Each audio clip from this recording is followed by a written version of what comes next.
Assalamualaikum warahmatullahi wabarakatuh. Selamat pagi semuanya. Sebelumnya, perkenalkan nama saya Febi Marwah Herianda, guru PLP dari Universitas Siliwangi, jurusan Geografi.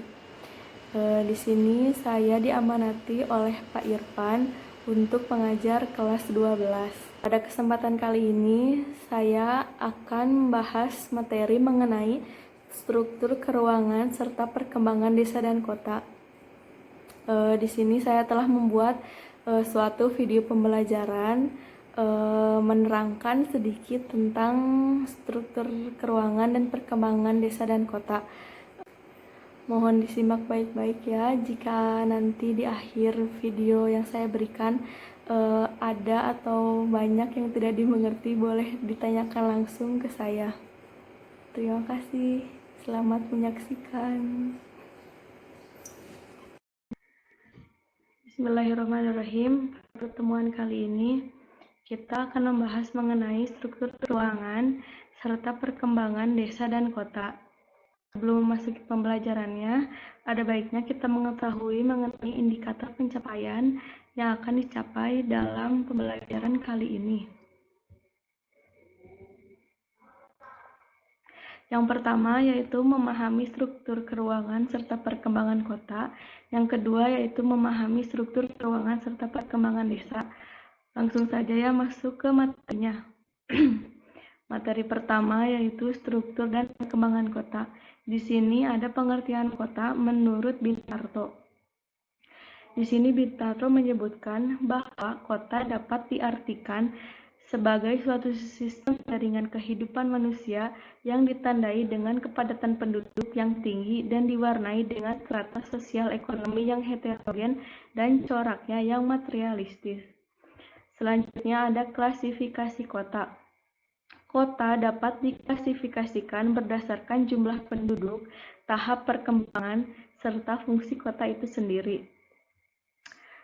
Berdasarkan jumlah penduduknya, di Indonesia kota dapat dibedakan menjadi 5 bagian.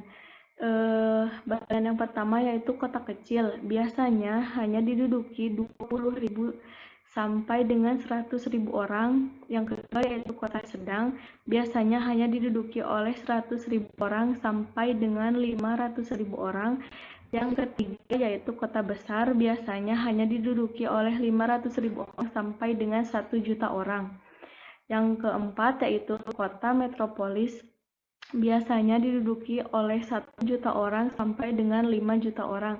Dan yang kelima ini yaitu kota yang paling besar, yaitu kota megapolitan, biasanya diduduki oleh lebih dari 5 juta orang. Yang kedua yaitu berdasarkan tahap perkembangannya. Di sini ada 6 tahap, yaitu tahap pertama yaitu tahap eopolis, yaitu suatu wilayah yang berkembang dan sudah diatur untuk menjadi kehidupan kota. Yang kedua yaitu tahap polis. Kota ini masih memiliki ciri kehidupan yang agraris sebagai pusat keagamaan dan pemerintahan. Yang ketiga yaitu ada tahap metropolis. Tahap ini yaitu kota besar, kota induk yang perekonomiannya sudah mengarah ke sektor industri. Yang keempat yaitu ada tahap megapolis. Tahap megapolis yaitu wilayah perkotaan yang terdiri atas beberapa kota metropolis yang berdekatan lokasinya sehingga membentuk jalur perkotaan yang sangat besar dan telah mencapai tingkat tertinggi. Yang kelima itu ada tahap tiranopolis. Tahap ini yaitu kota yang telah mengalami kemerosotan moral dan akhlak dari manusianya sendiri yang tinggal di kota itu. Contohnya meliputi kerawanan atas kriminalitas, terjadinya kemacetan, lalu lintas, dan kerusakan lingkungan yang diakibatkan oleh manusianya itu sendiri. Lalu yang terakhir ada tahap nekropolis. Tahap ini yaitu tahap kota yang kehidupannya sudah sepi menuju keruntuhan. atau bisa disebut juga dengan kota mati. Selanjutnya itu ada karakteristik kota. Karakteristik kota ini menurut Bintarto dibagi menjadi dua, yaitu ada ciri-ciri fisik dan ciri-ciri sosial. Yang pertama, ciri-ciri fisik. Di sini contohnya seperti banyaknya sarana perekonomian yang terdapat di kota. Contohnya seperti banyaknya pasar-pasar modern maupun pasar tradisional. Yang kedua yaitu gedung-gedung. Seperti yang kita ketahui ya, biasanya banyak sekali gedung-gedung pemerintah yang terdapat di perkotaan maupun gedung-gedung perkantoran yang besar-besar. Yang ketiga yaitu pabrik. Yang kedua yaitu ciri-ciri sosialnya. Yang pertama yaitu heterogenitas sosial. Artinya terdapat berbagai macam jenis masyarakat yang bertempat tinggal di daerah perkotaan. Lalu yang kedua yaitu bersifat individualisme. Sikap individualisme ini kebanyakan penduduknya lebih mementingkan atau memikirkan dirinya sendiri dibandingkan orang lain. Yang ketiga itu ada mata pencaharian non-agraris. Biasanya masyarakat yang berada di kota itu lebih memilih bekerja di gedung-gedung perkantoran daripada di bidang agraris. Selanjutnya yaitu ada kesenjangan sosial. Dapat kita lihat ya di kota-kota, kesenjangan sosial itu sangat terlihat sekali. Contohnya misalkan dari bangunan-bangunan yang ada di sana. Selanjutnya yaitu ada tahap perkembangan kota.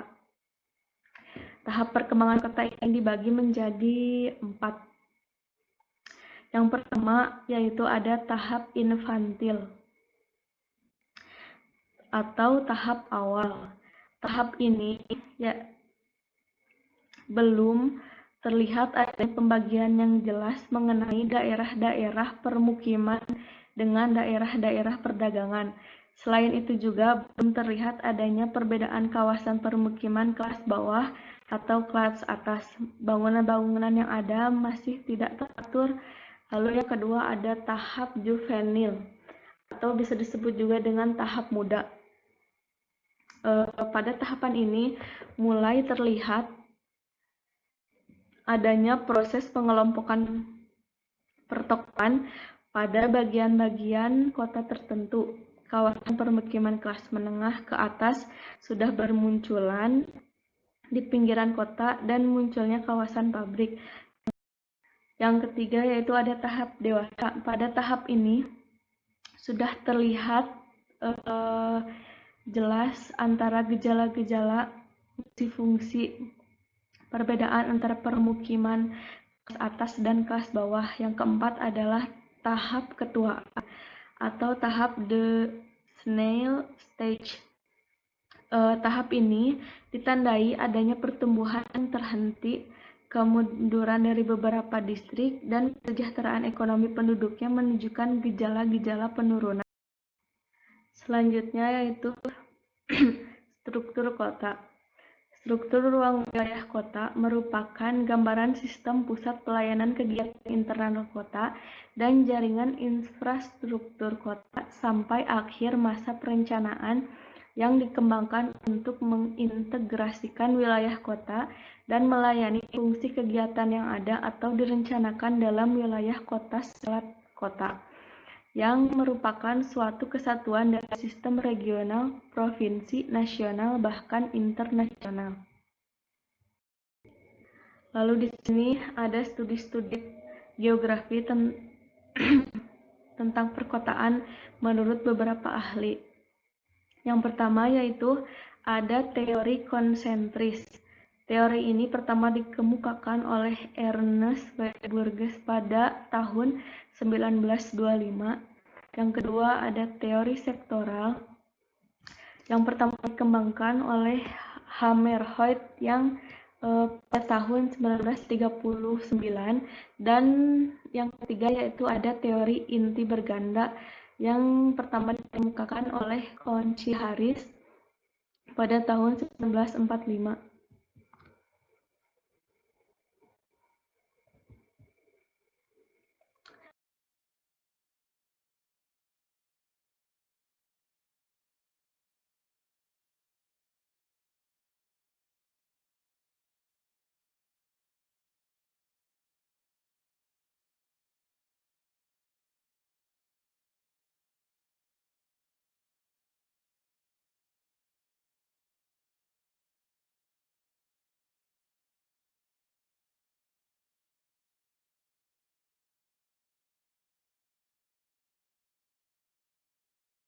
Selanjutnya masuk ke materi kedua, yaitu struktur perkembangan desa.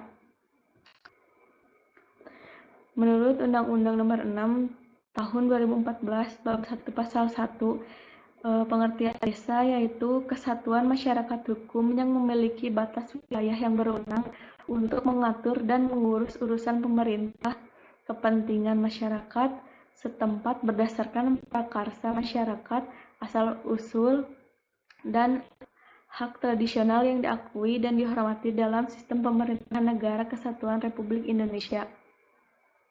Lalu ada di sini ciri-ciri desa. Ciri-ciri desa yang pertama yaitu kehidupan masyarakat sangat erat dengan alam. Yang kedua yaitu struktur ekonominya bersifat agraris. Yang ketiga itu pertanian sangat bergantung pada musim. Yang keempat yaitu merupakan masyarakat paguyuban atau yang disebut dengan Gemeinschaft.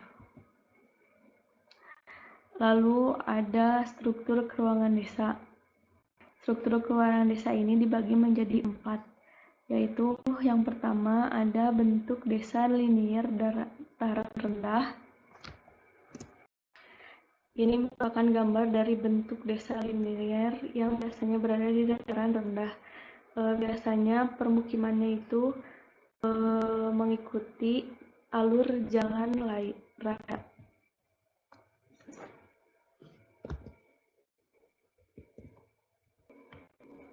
Ini yaitu gambar dari bentuk desa yang memanjang yang mengikuti garis pantai. Ini yaitu bentuk desa yang terpusat, dan ini terakhir yaitu bentuk desa yang mengelilingi fasilitas tertentu. Bisa dibaca ya nanti keterangan sendiri-sendiri. Lalu di sini ada pola-pola persebaran pemukiman desa. Pola terpusat bisa dilihat ya di gambarnya. Permukiman hanya ada di satu titik pusat saja. Yang kedua yaitu ada pola memanjang. Pola memanjang ini biasanya mengikuti alur dari jalan raya yang ada di permukiman desa tersebut. Dan yang ketiga itu pola tersebar. Bisa dilihat dari gambarnya. Jadi tidak hanya di satu pusat saja permukimannya. Lalu yang selanjutnya ada tingkat perkembangan desa. Yang pertama yaitu desa tradisional.